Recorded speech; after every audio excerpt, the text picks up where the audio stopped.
దేవునికి స్తోత్రం. మీ అందరికీ నా వందనాలండి. దేవుని యొక్క మహాకృపను బట్టి మరొకసారి మీ మధ్యకి రావటానికి దేవుడిచ్చిన ఈ అవకాశమును బట్టి దేవుడిని ఎంతగానో స్తుతిస్తూ ఉన్నాను. యెహెజ్కేలు గ్రంథంలో 37వ అధ్యాయం మొదటి వచనం నుంచి చదివితే, యెహెజ్కేలు అనబడిన భక్తుడిని దేవుడు ఆయన్ని చక్కగా నిలవబడమని, ఆయన చక్కగా నిలవబడిన తర్వాత ఆయన్ని దేవుడు తీసుకువెళ్ళి ఎముకలతో నిండి ఉన్న ఒక లోయలో దింపి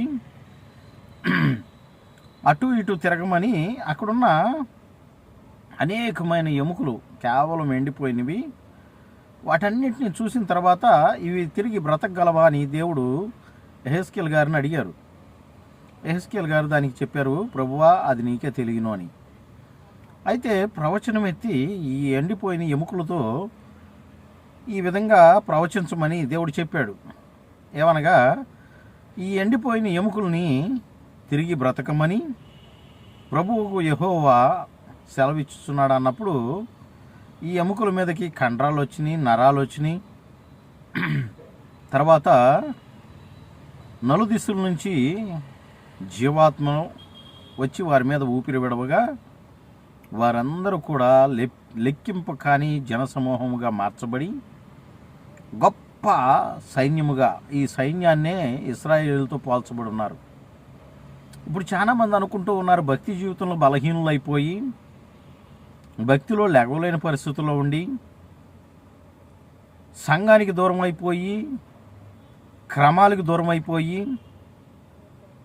దేవుని సన్నిధిలో ప్రార్థించడం ఎలాగో కూడా ఒకప్పుడు గొప్ప ప్రార్థనా పరులే, ఇప్పుడు ప్రార్థన ఎలా చేసుకోవాలో కూడా రాని పరిస్థితుల్లో ఇబ్బంది పడుతూ, అనేకుల ప్రార్థన అవసరతలని సపోర్టుగా కోరుతూ, వీరు ఎలా లేగవాలో అర్థం కాని పరిస్థితి.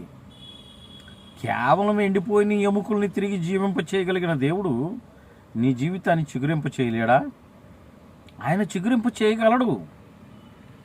ఆయన చిగురింప చేయాలని ఆశపడతా ఉన్నాడు. అందుకనే నోరు తెరిచి ప్రార్థన చేయమని దేవుడు చెబుతున్నాడు. నీవు ప్రార్థన చేయనప్పుడు నీ గదిలోనికి వెళ్ళి తలుపు వేసి రహస్యమందు చూసి నీ తండ్రికి ప్రార్థన చేయము, రహస్యమందు చూసి నీ తండ్రి నీకు ప్రతిఫలం ఇచ్చునని దేవుని వాక్యంలో రాయబడి ఉంది కదా.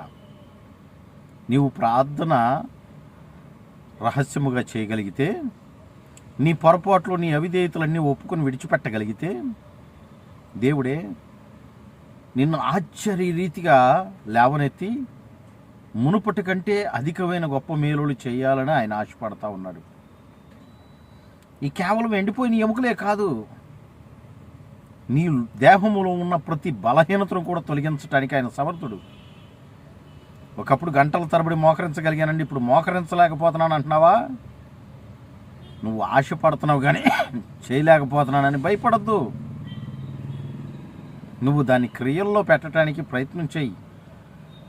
ఆశ్చర్యమైన కార్యాన్ని దేవుడు జరిగిస్తాడు.